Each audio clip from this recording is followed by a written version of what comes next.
अस्सलाम वालेकुम, क्या हाल है स्टूडेंट्स? खैरियत से हैं आप? कैसी जा रही हैं आपकी छुट्टियां? अब आपका रेगुलर जो है पढ़ाई जो है वो इंशाल्लाह शुरू हो रही है। ठीक है, आपको रोज़ाना असाइनमेंट्स वगैरह मिलते रहेंगे पूरे वीक के। आपको हर वीक काम मिलेगा और आप ये काम नेक्स्ट वीक आके कंप्लीट चेक कराएंगे। ठीक है, आज हमारी एक्सरसाइज नंबर 3A तक हो गई थी। उसमें हमने फ्रैक्शंस को प्लस और माइनस करना सिखाया था। अब हम जो है एक्सरसाइज 3B है, इसमें मल्टीप्लिकेशन हम सिखाएंगे कि किस तरीके से फ्रैक्शंस को मल्टीप्लाई किया जाता है। ठीक है, क्वेश्चन नंबर 1 2 जो है वो फिल इन द ब्लैंक्स और अपना उसका है ट्रू फॉल्स का है। तो वो जब क्लासेस स्टार्ट होंगी तो वो रिवीजन वर्क में हम वो करा देंगे। अभी मैं आपको डायरेक्ट क्वेश्चंस जो हैं इसके वो सॉल्व करना बता देता हूँ। ठीक है ना।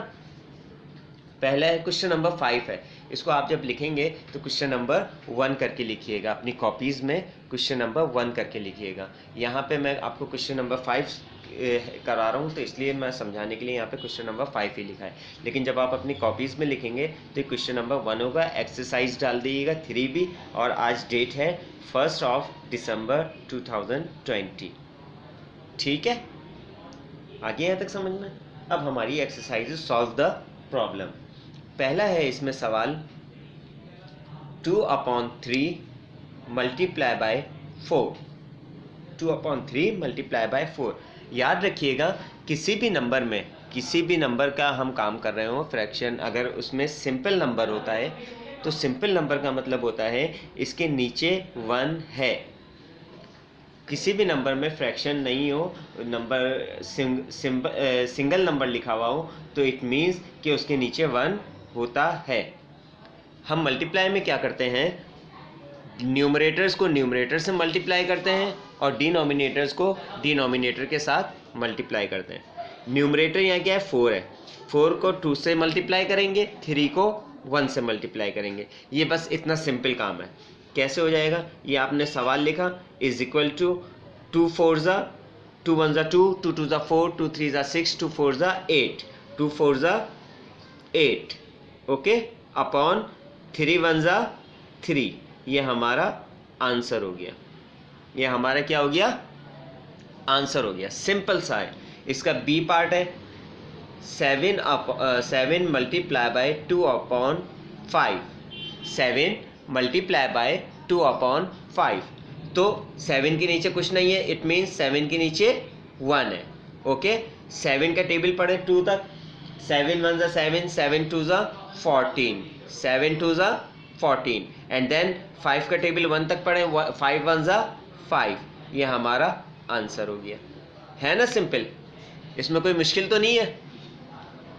ऊपर वाले मल्टीप्लाई में हम क्या करते हैं, फ्रैक्शंस को मल्टीप्लाई करते वक्त ऊपर वाले नंबर को यानी न्यूमरेटर को न्यूमरेटर से मल्टीप्लाई कर देते हैं और डिनोमिनेटर को डिनोमिनेटर से मल्टीप्लाई कर देते हैं। इसी का तीसरा पार्ट मैं आपको करके दिखा देता हूँ। 3/4 multiply by 3। So it 3 means 3/1।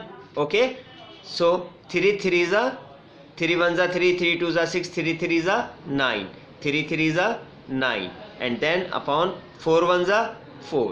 ये हमारा आंसर हो गया।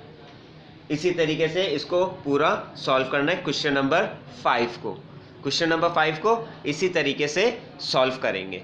ठीक है, then we have question number 6 which is question number 2 in your copies में आपकी क्वेश्चन नंबर 2 होगा, बुक में आपका क्वेश्चन नंबर 6 है। नजर आ रहा है ना सबको, क्वेश्चन नंबर 6 है ये आपका। 2/3 मल्टीप्लाई बाय 6। इसमें क्या करना है, इसमें सॉल्व भी करना है और reduce to the lowest term, यानी इसको सॉल्व भी करना है और फिर इसको रिड्यूस करके इस लोएस्ट टर्म में लिखना है। तो इसको सॉल्व कैसे करेंगे, सॉल्व वैसे ही हो जाएगा। ये मैं पहले आपको यहाँ सवाल लिख देता हूँ ताकि आप कंफ्यूज ना हो। मैं यहाँ पे आपको सवाल लिख देता हूँ। सॉल्व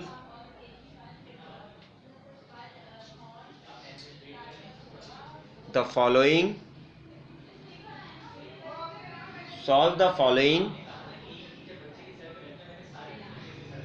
reduce to the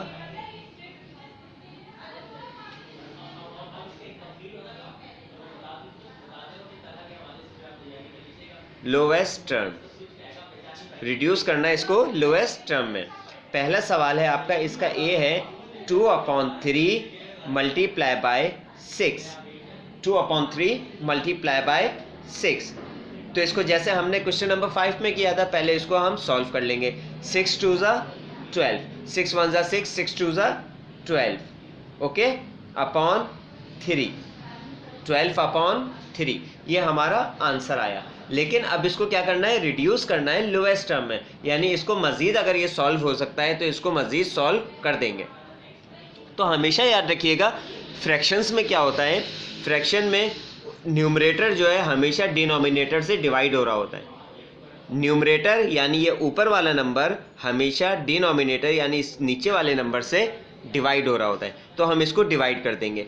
3 का टेबल पढ़ लें, ये दोनों ऐसे डिवाइड करेंगे कि दोनों एक ही टेबल में आए, अलग अलग टेबल में से कभी भी डिवाइड नहीं करेंगे, एक ही टेबल से दोनों को डिवाइड करेंगे।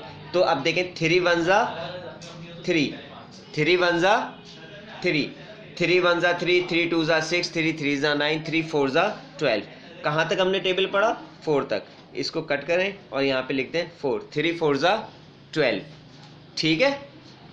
अब ये क्या आंसर आ गया, 4/1। सो हम नीचे 1 लिखने की ज़रूरत होती नहीं है, हम इसको खाली क्या कर देंगे, आंसर इज़ 4। आ गया समझ में।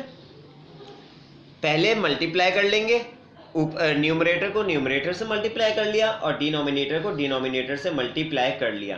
Then we have to divide numerator from denominator, okay. इसको हमने डिवाइड कर लिया, एक ही टेबल से डिवाइड होना चाहिए। 3 1 ज़ा 3, 3 4 ज़ा 12, 4/1 आंसर आया। 1 नीचे लिखते नहीं है तो 4 इसका आंसर। समझ में आ गया।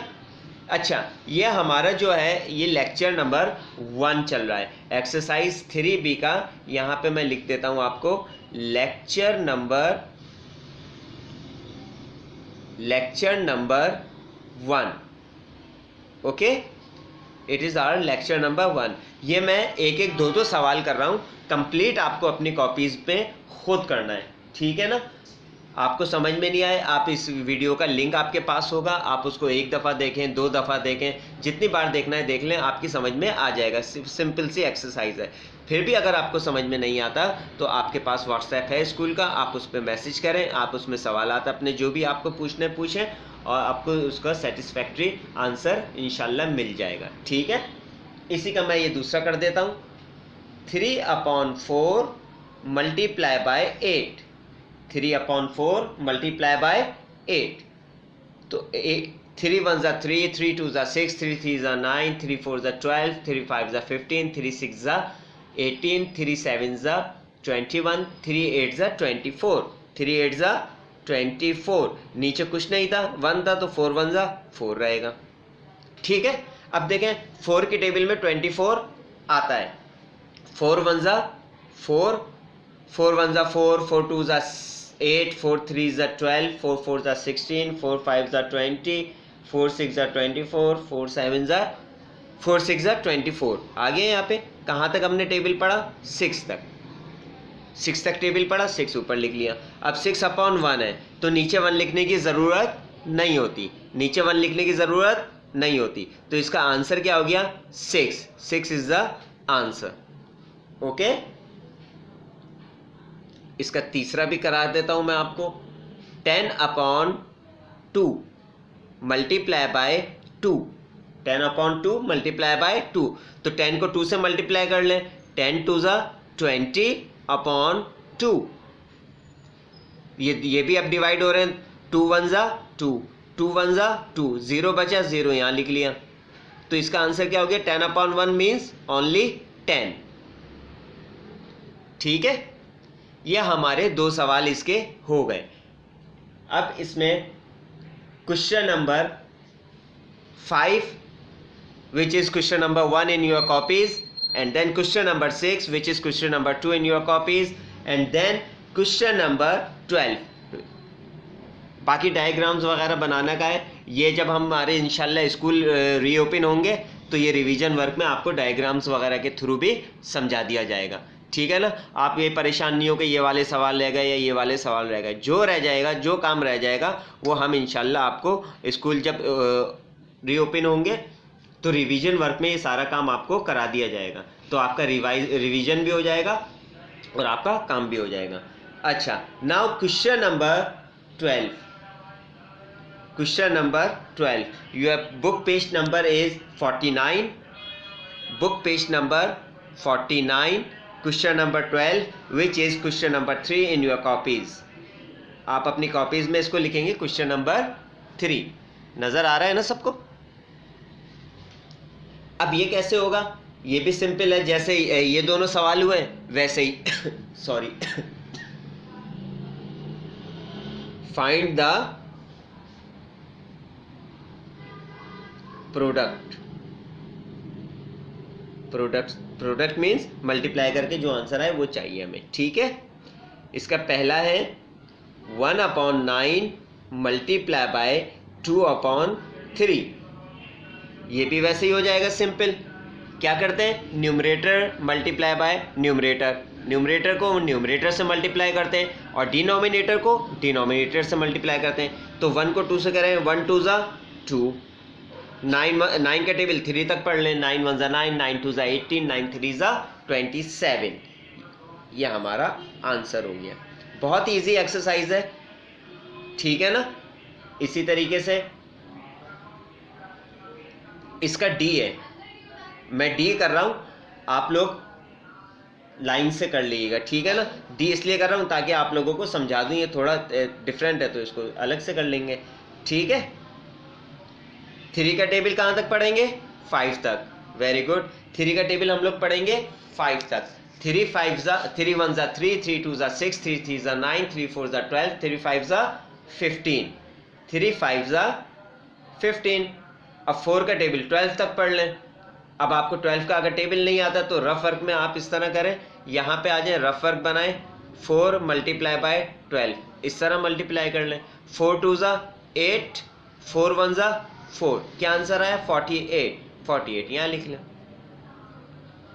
ठीक है ना। अगर आपको 9 तक टेबल याद है, उसके बाद टेबल याद नहीं है, तो आप इस तरीके से मल्टीप्लाई करके लिख सकते हैं। यह हमारा आंसर हो गया। ओके, समझ में आ गई बात? यह हमारा क्वेश्चन नंबर 12 भी हो गया इसका। इसके बाद है क्वेश्चन नंबर 13 जो है 4 1 ज़ा 4। इसमें क्या होगा? जैसे हमने क्वेश्चन नंबर 6 में किया था ना, डिवाइड भी किया था, इसमें भी हम डिवाइड कर देंगे। क्वेश्चन नंबर 13 है सॉल्व दिस मल्टीप्लिकेशन।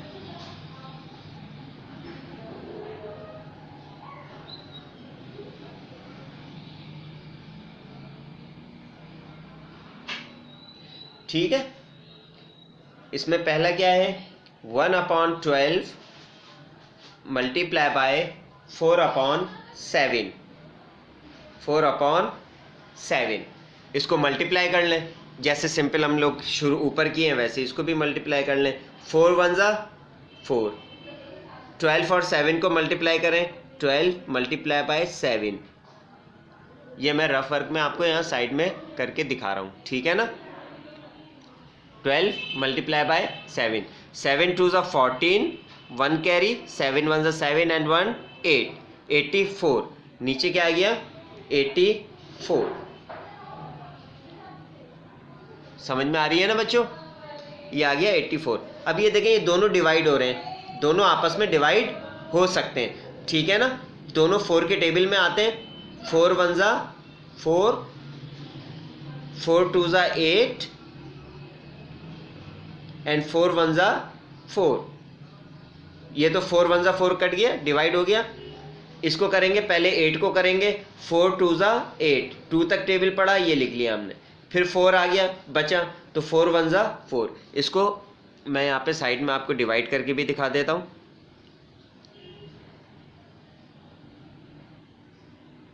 4 और यहाँ 84, 4 टू ज़ा 8, डिवाइड हो गया, 4 रिमाइंडर ये यहाँ आ गया, 4 1 ज़ा 4, आंसर क्या आया 21, 21 ये आ गया। तो अब हम इसको कैसे लिखेंगे 1/21, ये आंसर होगा। याद रखिएगा हमेशा ऊपर जो है न्यूमरेटर में हम 1 ज़रूर लिखते हैं, लेकिन डिनोमिनेटर में 1 लिखना ज़रूरी नहीं होता। अगर किसी का डिनोमिनेटर 1 रिमाइंडर बचता है तो नीचे 1 लिखना ज़रूरी नहीं होता। ओके, समझ में आ गई? एक और इसका सवाल करके दिखा देता हूं मैं आपको। बी है इसका 1/5 मल्टीप्लाई बाय 4/7, 4 1 ज़ा 4 एंड 7 5 ज़ा 35, 7 1 ज़ा 7, 7 2 ज़ा 14, 7 3 ज़ा 21, 7 4 ज़ा 28, 7 5 ज़ा 35। अब ये देखें 35 और 4 किसी भी एक टेबल में नहीं आता, तो बस ये हमारा आंसर हो गया। ये हमारा क्या हो गया? आंसर हो गया। ठीक है ना? ये आपकी बुक में क्वेश्चन नंबर 13 है, लेकिन आपकी कॉपीज में क्वेश्चन नंबर 14 ही रहेगा। ठीक है? अच्छा जी, उसके बाद पेज नंबर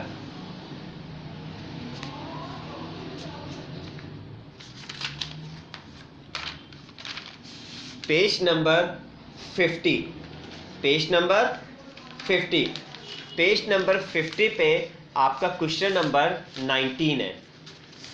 पेज नंबर 15 पे आपका क्वेश्चन नंबर 19 है। ठीक है, यहाँ पे मैं लिख देता हूँ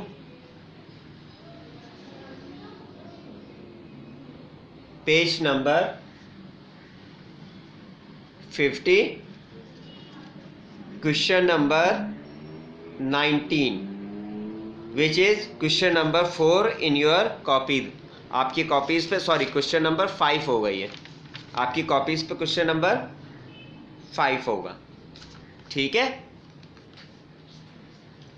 क्वेश्चन नंबर 19 है solve this multiplication making sure each product is in its lowest term. वही जैसे हमने पहले किया था कि सॉल्व करना है इनको, लेकिन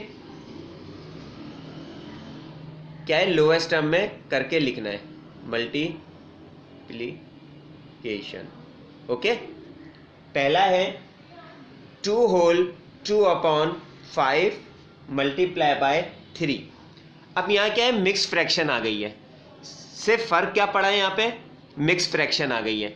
तो मिक्स फ्रैक्शन को हमें आपको सिखा दिया था कि मिक्स फ्रैक्शन के लिए क्या करते हैं, denominator multiply by whole number plus numerator, ये करवाया था ना। इसको मल्टीप्लाई करेंगे होल नंबर से, 5 1 ज़ा 5, 5 2 ज़ा 10, 5 2 ज़ा 10 हो गया। 10 में जो आंसर आएगा उसमें न्यूमरेटर प्लस कर देंगे, 5 2 ज़ा 10 एंड प्लस 2 12, 12/5 मल्टीप्लाई बाय 3, 3 से मल्टीप्लाई हो रहा है, मल्टीप्लाई बाय 3। अब ये हमारे सवाल जैसे पहले थे वैसे ही बन गए। अब 12 और 3 को मल्टीप्लाई कर लें, अगर आपको टेबल याद नहीं है तो आप इस तरह मल्टीप्लाई कर लें, 3 2 ज़ा 6, 3 1 ज़ा 3, 36 आ गया। 36/5, यहाँ पे कुछ नहीं है तो यहाँ पे क्या होगा 1 होगा, तो 5 1 ज़ा 5, ये हमारा ये हो गया। अच्छा, अब देखें कभी भी हम आंसर को जो है ना मिक्स फ्रैक्शन में नहीं छोड़ते, आंसर को इम्प्रॉपर फ्रैक्शन में नहीं छोड़ते। आंसर को हम हमेशा किस में कन्वर्ट कर देते हैं, अगर इम्प्रॉपर है तो मिक्स फ्रैक्शन में कन्वर्ट कर देते हैं। तो मिक्स फ्रैक्शन में कन्वर्ट करने के लिए क्या करते हैं, डिवाइड, न्यूमरेटर यहाँ अंदर आ गया, डिनोमिनेटर बाहर आ गया। ठीक है, 3 छोटा है, 6 मिला लिया, 36 हो गया। 5 1 ज़ा 5, 5 2 ज़ा 10, 5 3 ज़ा 15, 5 4 ज़ा 20, 5 5 ज़ा 25, 5 6 ज़ा 30, 5 7 ज़ा 35, 5 8 ज़ा 40। अब 40 ज़्यादा हो गया तो 5 7 ज़ा 35। ठीक है, 6 में से 5 गए 1, 3 में से 3 गए 0। तो इसको कैसे लिखेंगे, इज इक्वल टू डिनोमिनेटर कभी भी चेंज नहीं होगा, डिनोमिनेटर 5 है, 5 ही रहेगा। यहाँ पे जो आंसर आता है इसको हम होल नंबर बना देते हैं। यहाँ क्यूटेंट जो आता है इसको हम होल नंबर बना देते हैं, और जो रिमाइंडर है इसको हम न्यूमरेटर बना देते हैं। रिमाइंडर 1 था, इसको हमने न्यूमरेटर बना दिया। क्यूटेंट 7 था, इसको हमने होल नंबर बना दिया। ये हमारा आंसर हो गया। ठीक है, इसी का मैं दूसरा कर देता हूं। बी है हमारा 4 होल 1/2 मल्टीप्लाई बाय 7/8। पहले हम मिक्स फ्रैक्शन को इम्प्रॉपर में कन्वर्ट करेंगे। 2 4 ज़ा 8, 2 4 ज़ा 8 प्लस 1 9, 9/2 मल्टीप्लाई बाय 7/8। अब इनका टेबल पढ़ लें, 9 के टेबल पढ़ लें 7 तक, 9 का टेबल 7 तक पढ़ेंगे, आंसर आएगा 63। 9 7 ज़ा 63, और 2 का टेबल 8 तक पढ़ लें, 2 8 ज़ा 16। ये आंसर आ गया। ठीक है, अब इसमें ये इम्प्रॉपर फ्रैक्शन है। इम्प्रॉपर फ्रैक्शन मीन्स न्यूमरेटर बड़ा है, डिनोमिनेटर छोटा है। तो अब इसको डिवाइड कर लें, इसको डिवाइड कर लें। यहाँ टेबल आप साइड में लिख लें, टेबल लिखना मैंने आपको बता दिया था। 16 1 ज़ा 16, 16 2 ज़ा 32, 16 3 ज़ा 48, 16 4 ज़ा 64। तो अब ये देखेंगे यहाँ 63 है, यहाँ 64, ज़्यादा हो गया तो हम एक नंबर ऊपर चले आएंगे। 16 3 ज़ा 48, 3 में से 8 माइनस नहीं होते, यहाँ से 1 कैरी ले लिया। 13, 13 में से 8 गए 5, यहाँ 5 बचे थे, 5 में से 4 गए 1। तो अब इसका आंसर क्या होगा? क्यूटेंट होल नंबर बन जाएगा, डिनोमिनेटर चेंज नहीं होता तो रिमाइंडर ऊपर आ जाएगा, न्यूमरेटर बन जाएगा। ये हमारा आंसर हो गया। इसमें आखिरी एक और सवाल करा देता हूँ जिसमें ये 3 आ रहे हैं। ये है आपका H, 3 whole 3/5 multiply by 1 whole 1/2 multiply by 5/9। ये हमारा सवाल है। इन सबको पहले इम्प्रॉपर फ्रैक्शन में कर लें। 5 3 ज़ा 15, 15 प्लस 3 18, 18/5 मल्टीप्लाई बाय 2 1 ज़ा 2, 2 प्लस 1 3, 3/2 मल्टीप्लाई बाय 5/9। अब इन सबको ऊपर वालों को मल्टीप्लाई कर लें और नीचे वालों को मल्टीप्लाई कर लें। कैसे? 18 को 3 से मल्टीप्लाई करें। 18 3 ज़ा 3 8 ज़ा 24, 3 1 ज़ा 3 4 5, 54 आया। अब इसको किससे करेंगे? 5 से। इसको किससे करेंगे? 5 से मल्टीप्लाई करेंगे। यहाँ 5 से मल्टीप्लाई कर दिया, क्योंकि तीनों को मल्टीप्लाई करना है ना। पहले 18 को 3 से मल्टीप्लाई कर दिया, जो आंसर आया उसको फिर हम किससे करेंगे? लास्ट नंबर 5 है, 5 से। 5 4 ज़ा 20, 2 कैरी 5 5 ज़ा 25 प्लस 2 27। ऊपर वाला आंसर क्या आ गया? 270 अपॉन, अब ये नीचे वालों को मल्टीप्लाई कर लें। 5 2 ज़ा 10, 5 2 ज़ा 10, और 10 को 9 से मल्टीप्लाई करेंगे तो क्या आ जाएगा? 90। ओके, नीचे क्या आ गया? 90। आ रहा है ना समझ में? नीचे आ गया 90। अब ये दोनों डिवाइड हो रहे हैं, इनको डिवाइड कर लें। ठीक है, कैसे डिवाइड करेंगे? 90 बाहर आ गया, 270 अंदर आ गया। 91 ज़ा 90, 92 ज़ा 180, और 93 ज़ा 270, 270। यहाँ 270 आ गया। कहाँ तक टेबल पड़ा? 3 तक। 3 तक टेबल पड़ा, 270। सब खत्म हो गया। आंसर क्या आया? 3। इसका आंसर क्या हो जाएगा? 3। नीचे 1 है तो 1 लिखने की ज़रूरत होती नहीं है। आ गया ये समझ में? ये सारी आपकी एक्सरसाइज 3B जो है ये आज हमारी कंप्लीट हो गई। मैंने हर एक में से 3-3 सवालात करा दिए, सारे सवालों में से।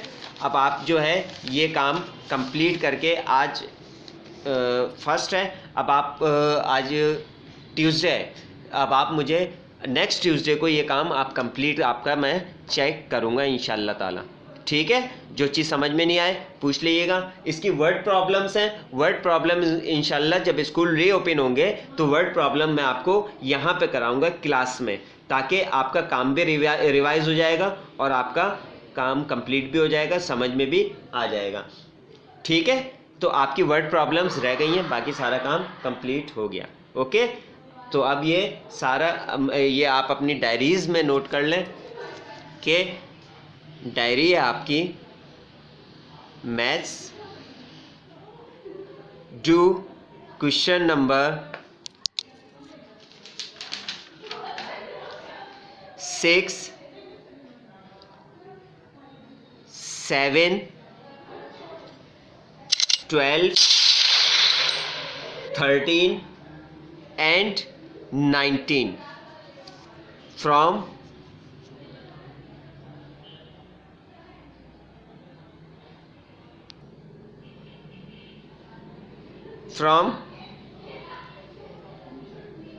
exercise